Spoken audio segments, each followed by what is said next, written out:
அஸ்ஸலாமு அலைக்கும் வரஹ்மத்துல்லாஹி வபரகாத்துஹு.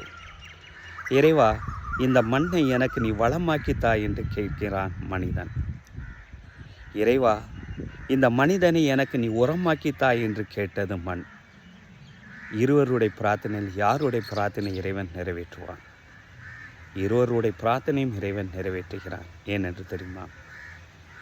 தன்னுடைய படைப்பினங்கள் தன்னை நோக்கி கையை நீட்டிவிட்டால், தாய் என்று கேட்டுவிட்டால், அந்த கையை வெறுமனை அனுப்புவதற்கு இறைவன் வெட்கப்படுகிறான் என்றார்கள் நபிகள் நாயகம் ஸல்லல்லாஹு அலைஹி வஸல்லம் அவர்கள். அந்த அடிப்படையில் சில காலங்கள் போக இருவருடைய தேவையும் இறைவன் நிறைவேற்றுகிறான். மனிதன் இயன்ற அளவுக்கு அதை ஆட்சி செய்கிறான். வளமாக அந்த மண்ணை மாற்றி கொடுக்கிறான்.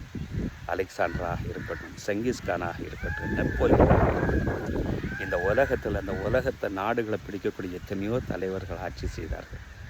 இறுதியாக மண்ணினுடைய ஆசையும் இறைவன் நிறைவேற்றுகிறான்.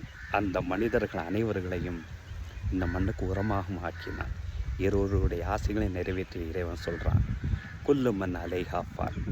இந்த உலகத்தில் எல்லாமே அழியக்கூடியது. வயபுகா வஜுஹு ரப்பிக தில் ஜலாலி வல் இக்ராம். என்னுடைய திருப்பொருத்தம் மட்டும் நான் மட்டும்தான் இந்த இடத்தில் நிலையாக இருப்பேனே தவிர இந்த உலகத்தில் எல்லாமே அழியக்கூடியது என்கிறான் இறைவன்.